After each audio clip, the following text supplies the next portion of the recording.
Bem, a gente chega então na última parte da análise e nós temos aí uma conjuntura que está colocada.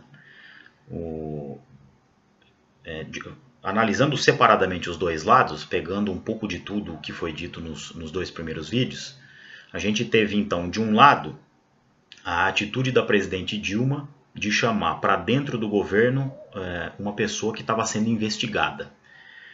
A Dilma, na verdade, inverteu a lógica das coisas, porque inclusive durante o mandato dela, quando alguém passou a ficar sob investigação, e essa é a tomada de decisão mais elementar, mais indicada, o que ela fez em outras oportunidades, e como outros presidentes também fizeram? Ela tira o investigado do governo para que esse investigado possa se defender, enfim, possa cumprir o trâmite da Polícia Federal e depois da Justiça, se for o caso, independentemente do governo. Dessa vez, Dilma fez o inverso. Então, ela pega alguém que está sendo investigado, não é réu, né? É sempre importante deixar claro isso. O ex-presidente Lula, por enquanto, não é réu na Operação Lava Jato, ele é só um investigado. Mas mesmo assim, era algo que poderia se evitar, já que o consenso diz que se alguém está no governo e passa a ser investigado, esse alguém é afastado e outra pessoa é colocada no nome dele, mas Dilma fez o inverso, pegou alguém que estava fora do governo investigado e trouxe para dentro do governo. Isso evidentemente ia gerar uma série de especulações. Como nós já falamos aqui também, o ex-presidente Lula não é qualquer nome, não é um nome que passa despercebido e acabou se gerando uma série de reações na semana passada em função dessa nomeação que por enquanto está impugnada, inclusive pelo STF. A gente tem uma lei que é uma lei específica do impeachment, que é a Lei 1079 de 1950, e a Lei 1079 vai elencar os 8 crimes de responsabilidade, né, que são os crimes cometidos por um presidente e só por meio deles é que é possível instaurar um processo de impeachment.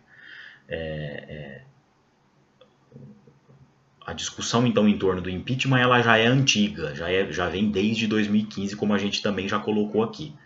E sempre é importante lembrar, eu vou até enumerar aqui os crimes que a lei prega, que como eu disse são 8. Então a gente tem crime contra a existência da União, contra o livre exercício do poder legislativo, do poder judiciário e dos poderes constitucionais dos Estados, crime contra o exercício dos direitos políticos individuais e sociais, crime contra a segurança interna do país, crime contra a probidade administrativa, tá? Crime contra a lei orçamentária, e aí a gente dá um destaque, que é o 6º. O 7º é o crime contra a guarda e o legal emprego dos dinheiros públicos. E o 8º e último, crime contra o cumprimento das decisões judiciárias. Esse é o 8º, que vale também outro destaque. A escolha do Lula poderia ser entendida como obstrução da justiça, o que entraria no 8º item, né, no último crime ali de responsabilidade. Só que é difícil você julgar a intenção da pessoa. Tecnicamente, o que o governo vai alegar? Olha, o ex-presidente tem uma capacidade técnica, justamente porque já foi presidente, de assumir a chefia da Casa Civil.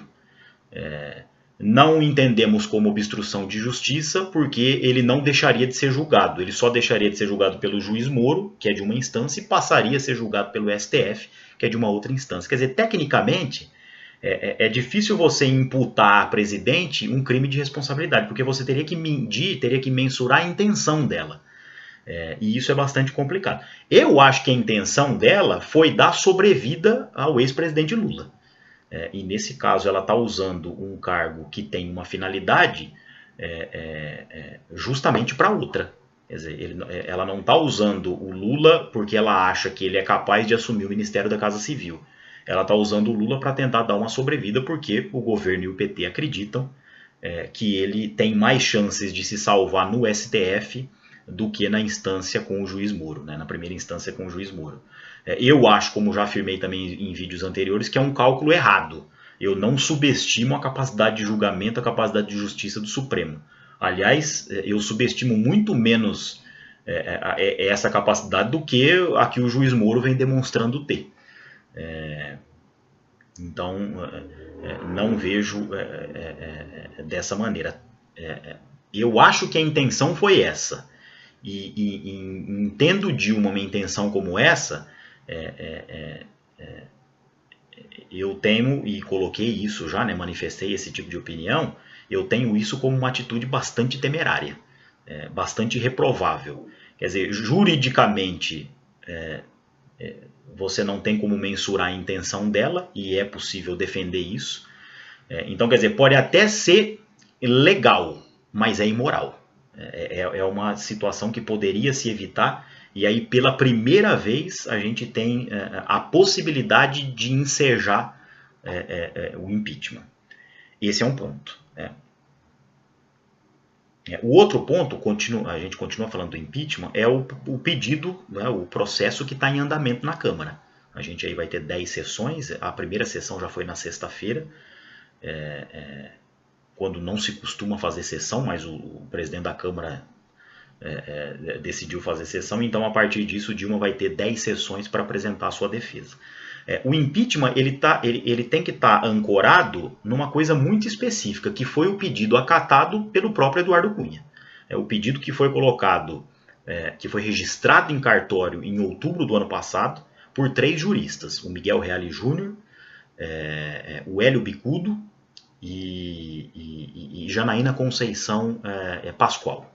Os 3 deram entrada a um processo de impeachment, a um pedido de impeachment, e esse pedido foi aceito pelo Eduardo Cunha. Evidentemente, como é um pedido feito em outubro, não tem ali delação do Delcídio Amaral, não tem escutas ilegais entre ex-presidente Lula e presidente Dilma, de maneira que todos esses argumentos que estão muito em voga por aí, não podem ser usados para analisar esse pedido. Então esse pedido tem que ter como base aquilo que está no seu corpo, né? E aquilo que está no seu corpo versa principalmente sobre pedaladas fiscais. Aí é que eu faço o outro destaque, né? A gente já destacou bastante o item 8, que é o crime contra o judiciário. O item 6, ali, o 6º crime de responsabilidade, é contra a lei orçamentária. E me parece não haver muita dúvida, até porque o Tribunal de Contas já deu várias apreciações sobre isso, de que Dilma cometeu irregularidades em relação ao orçamento, e é justamente com base nisso que o pedido foi colocado. Qual que é o impedimento aí? E isso dá uma polêmica tremenda também quando vai para o âmbito jurídico. É porque a acusação que o pedido feito pelos 3 juristas coloca, aconteceu em 2014. E a lei do impeachment dá uma brecha para se entender o seguinte. No caso ali, o presidente, né, o mandatário, ele só pode ser julgado por crimes de responsabilidade que tenham sido cometidos no curso do mandato. Não são exatamente essas as palavras textuais, mas dá a entender esse sentido.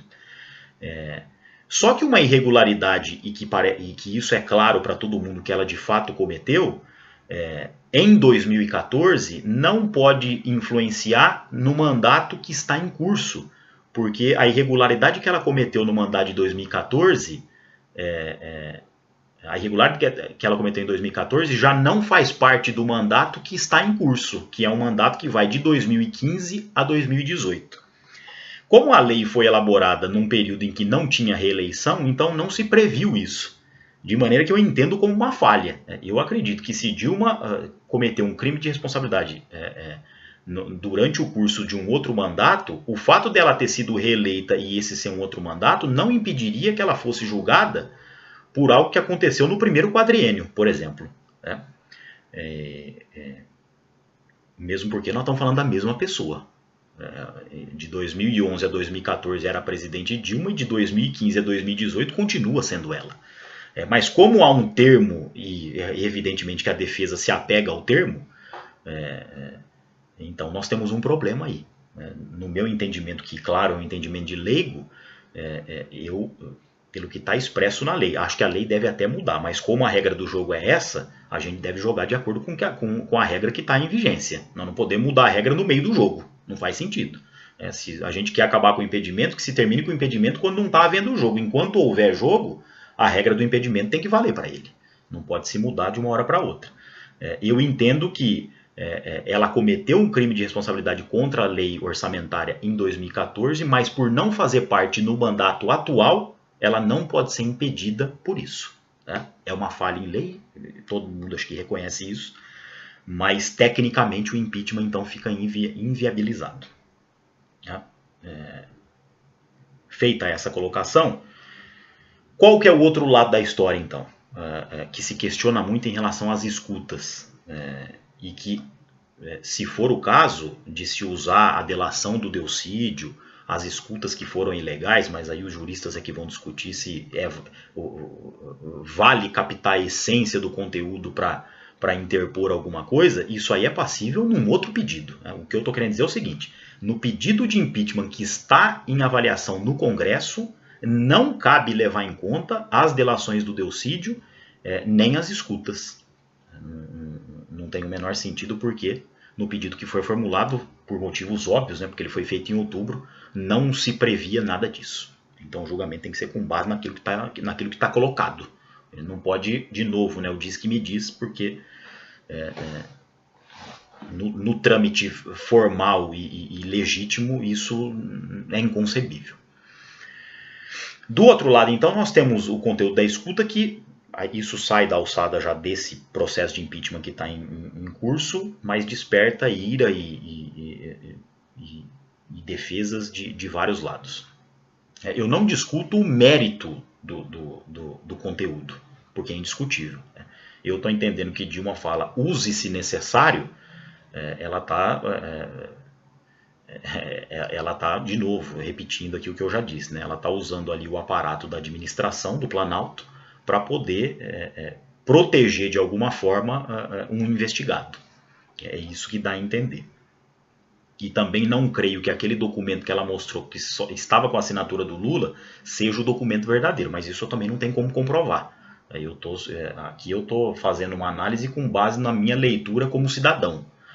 Na minha leitura como cidadão, o papel verdadeiro não é aquele que ela mostrou em entrevista coletiva. O papel verdadeiro, evidentemente, já tinha a assinatura dela e a assinatura dele.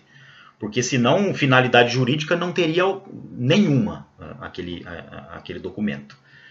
O que se configuraria em mais um erro, em mais um ato ilícito diretamente cometido por parte da presidente.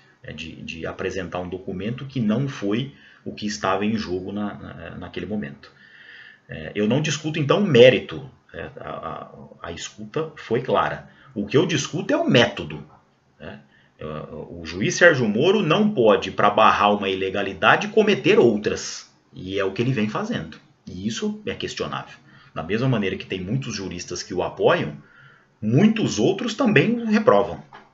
Inclusive integrantes do Supremo Tribunal Federal. Já não pouparam críticas à atuação do juiz Moro. Então, esse é um dado também que tem que ser colocado. O receio que eu dizia no início, de que o Brasil vai perder, é porque está tão claro que há a tentativa de golpe por parte de quem é contra o PT e contra a presidente Dilma, e quando se fala em golpe em curso, não é um exagero afirmar isso, porque se vem tentando alimentar o impeachment e ele tem criado corpo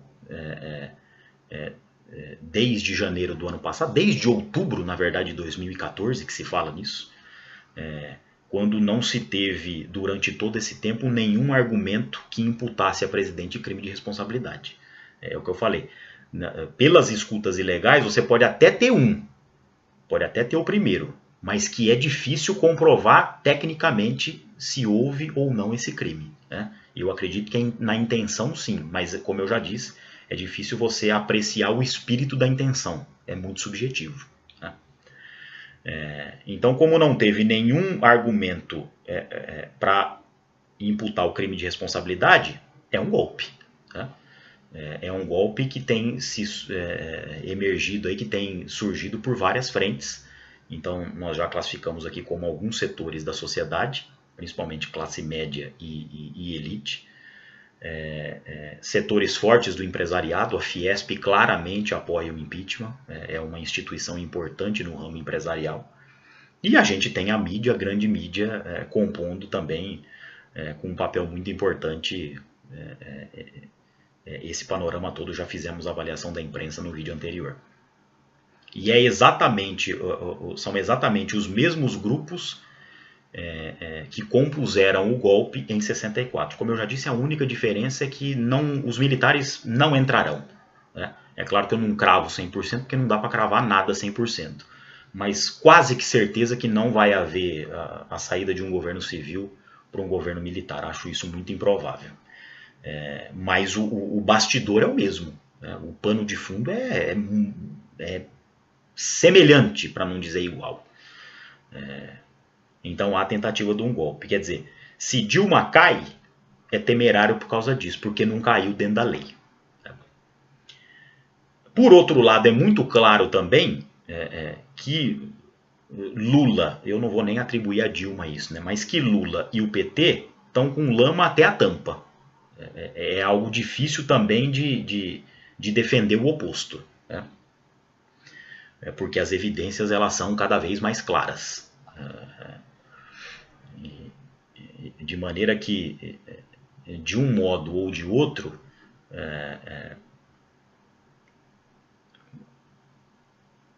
a nossa dificuldade de encontrar um cenário que seja um cenário legítimo, parece que a possibilidade da gente encontrar um cenário pouco legítimo é cada vez maior. Tá? O que segura ainda, né, o que tá pendurando ainda a manutenção do governo é que contra a presidente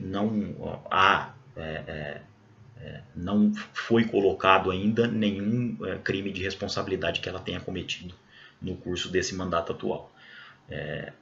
Mas fora isso, é inegável que o partido dela e integrantes do seu próprio governo comprovadamente deturparam bastante a finalidade daquilo que se espera da política. Né? Por isso é que eu vejo um cenário bastante triste para o país, né? Independente do rumo que isso vai tomar. Qual que é a minha outra preocupação em relação a isso? Eu venho defendendo que quando nós temos um lado sujo e o lado oposto também, a chance de se criar uma lacuna é muito grande. E, historicamente, nas lacunas, surgem personalidades sombrias. Então, a gente pode citar aí um sem número de exemplos. Né? Nós pegamos, por exemplo, Mussolini na Itália, surge assim. O Hitler na Alemanha surge assim, de uma lacuna. Quer dizer, estava tudo arrasado. Então surge alguém com uma bandeira que vai ganhar a empatia de boa parte da população e o resultado de Mussolini e de Hitler a gente já sabe qual é. Um outro personagem também na Itália, assim como Mussolini, foi o Berlusconi. O Berlusconi surge exatamente desse cenário. Né? Quer dizer, os dois lados que polarizavam a briga política estavam completamente desacreditados. Então surge um autor que não vai falar em nome de nenhum dos dois grupos e ele acabou virando peça-chave da política italiana durante muito tempo. E o final do Berlusconi a gente sabe também qual foi. Né? Um sujeito envolvido aí em vários escândalos, talvez até em escândalos maiores do que os daqueles grupos que ele mesmo criticava quando surgiu. A figura que eu vejo, não como algo preocupante para agora, mas talvez para o médio prazo, é a figura do Jair Bolsonaro, né? Que é tido, inclusive por muita gente dos movimentos pró-impeachment, como alguém interessante para se assumir a presidência da República. Não acredito que ele teria uma votação grande hoje, e acho que não vai ter nem numa eleição em 2018, não vejo Bolsonaro hoje e nesse curto prazo ganhando uma eleição majoritária, por exemplo. Não teria tantos votos assim. Mas do jeito que há uma onda nesse sentido, primeiro, uma onda conservadora, e segundo, claramente o esfacelamento de grupos opostos, quer dizer, dois grupos que se opõem tendem a cair, porque nenhum parece que vai sobreviver a tantas denúncias, a não ser que o jornalismo e a justiça queiram que um lado sobreviva, né? Aí é uma outra conversa. Mas em não sobrevivendo nenhum dos lados, tem aí um espaço, um vácuo, né? Que poderia perfeitamente viabilizar, para minha tristeza, a candidatura e até a eleição de uma figura abominável como é a de Jair Bolsonaro, né? Com todos os valores que tem. Quer dizer, ele que já é um representante do Estado, foi o deputado federal mais votado no Rio de Janeiro, é o caso de alguém que representa o Estado, representa a sua população, mas que não defende os interesses de grupos minoritários. Quer dizer, é uma coisa quase que esquizofrênica, né? Como é que em tempos de democracia a gente pode ter um representante de Estado que não represente as pessoas? Eu tento fazer a leitura disso e não encontro sentido. O que é mais assustador, e justamente por isso ele está lá, é que ele ganha o apoio de parcela da população. E me parece que cada vez mais o nome dele ganha espaço. Esse é o perigo, então.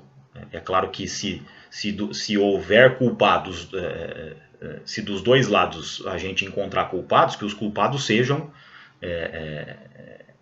julgados justamente e condenados. E que, em assim sendo, abrindo-se uma lacuna, que é possível, há a partir daí uma preocupação de surgir um nome como o de Jair Bolsonaro, ou de outro nome que represente todos os valores que ele traz, que são valores completamente antidemocráticos, antirrepublicanos, e sinceramente retroceder a esse ponto nessa altura do campeonato seria bastante lamentável. Então, mais uma colocação aí nesse grande finale nosso aqui. A gente tem, então, colocado aí, né, na ideia das intenções, eu sempre conto a intenção, né? Eu nunca conto o resultado, porque eu acho que se a gente se preocupar muito com o resultado, vira pragmatismo demais, e aí a gente é capaz de fazer qualquer coisa durante o processo para atingir um resultado bom, que é o que o juiz Sérgio Moro vem fazendo, e que é o que a presidente Dilma tentou fazer. Então percebam que dos dois lados há a utilização de qualquer método para se chegar a um objetivo, né? E isso não entendo como algo que caia bem na sociedade, pelo menos que eu imagino, né? A política que eu imagino permeando a nossa vida. Nós temos a comprovação de que a história trabalha por meio de ciclos, né? Então, não só dentro do Brasil, mas de uma maneira mais geral também, a gente tem ciclos de pensamentos. Então nós vamos ter, num determinado período, uma forma de enxergar a política mais progressista, mais libertária, olhando para frente, né, pensando de uma forma mais abrangente, e isso de alguma forma, durante um certo tempo, vai causando um desgaste, talvez até porque os personagens que aderem a esse tipo de mentalidade não consigam se atualizar, não consigam se reciclar, não consigam atualizar essa forma de pensamento. E aí a gente passa a ter, em contraponto a isso, uma onda conservadora. E é o que a gente vem vivendo, né? Então nós tivemos aí, durante um bom tempo, principalmente durante os governos do PT, uma forma de se enxergar a política, né? Quer dizer, de ampliando direitos, de ampliando participações, de trazendo mais pessoas para o consumo, né? Que aumentou bastante, enfim, a classe média se encheu, e agora a gente vê uma onda conservadora bastante rigorosa, não, como nós já dissemos, contra a corrupção do PT, mas contra ideias de um partido, né? Eu acho que você ter uma posição de não querer um partido e querer outro é normal. Mas você abominar a ideia porque ela pertence a um político, só porque esse político é daquele partido, eu acho uma perda de tempo e um desserviço para o país. Quer dizer, você pode perfeitamente aproveitar ideias que foram colocadas pelo PT e exigir que o seu partido, que ainda que faça oposição, se alinhe a essas ideias. Não há problema nenhum, como nós já dissemos aqui, ao contrário do que muita gente pró-impeachment pensa, o Bolsa Família é um bom projeto, é um bom programa. E tomara que, se o PT continuar no poder, que ele também continue vigorando, que se outro partido entrar, que ele não seja rechaçado. Estava vendo até uma notícia hoje, né, terça-feira, dia 22 de março,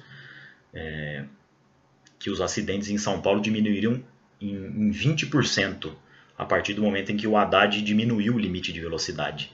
Então, em princípio, todo mundo questionou e ainda questiona, né? Como assim andar a 70 na via expressa da Marginal e a 50 na pista local, quando antes era 90 na pista expressa e 70 na pista local. Quer dizer, ele diminuiu em 20 km por hora na expressa, de 90 para 70, e 20 km por hora na local, né, de 70 para 50.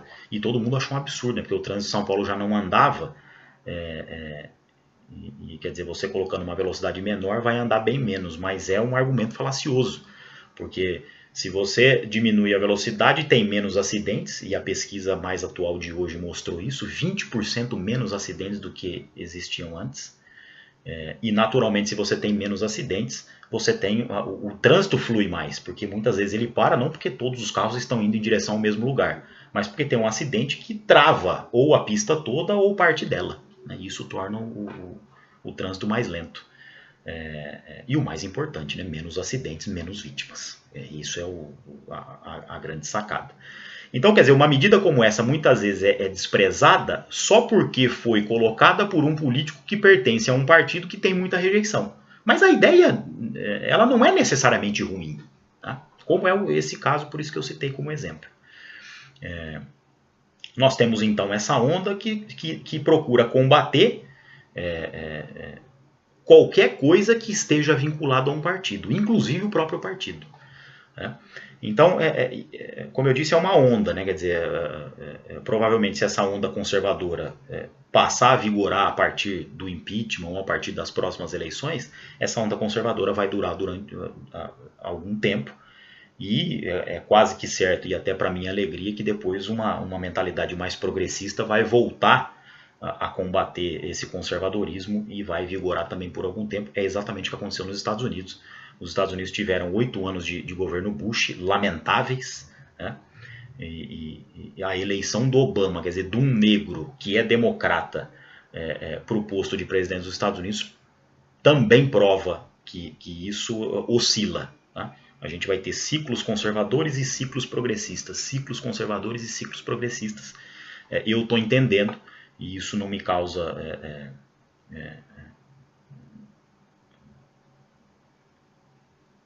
não me causa uma apreciação positiva. A gente está vivenciando aí a transição de uma onda mais progressista para uma onda mais conservadora, né, mais fechada, mais radical do ponto de vista desse posicionamento que representa um retrocesso, né, desse pensamento mais reacionário. Tá? A avaliação então em torno da política era essa.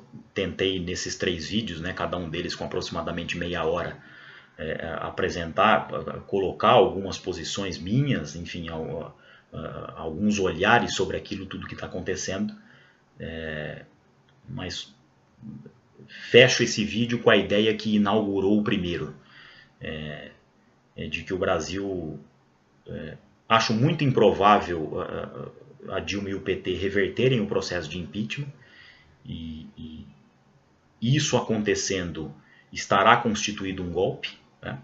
Como falei, o mercado financeiro vai reagir bem e vai todo mundo achar que foi uma maravilha Dilma ter caído, mas a gente não pode condicionar nossa política aos ânimos do mercado financeiro, principalmente do mercado internacional. Se configurará o golpe em se cumprindo, e acho que se cumprirá a queda de Dilma, e a gente com isso tende a a entrar num momento bastante nebuloso. Tá? O entendimento de tudo isso que está acontecendo hoje só virá adiante. É isso.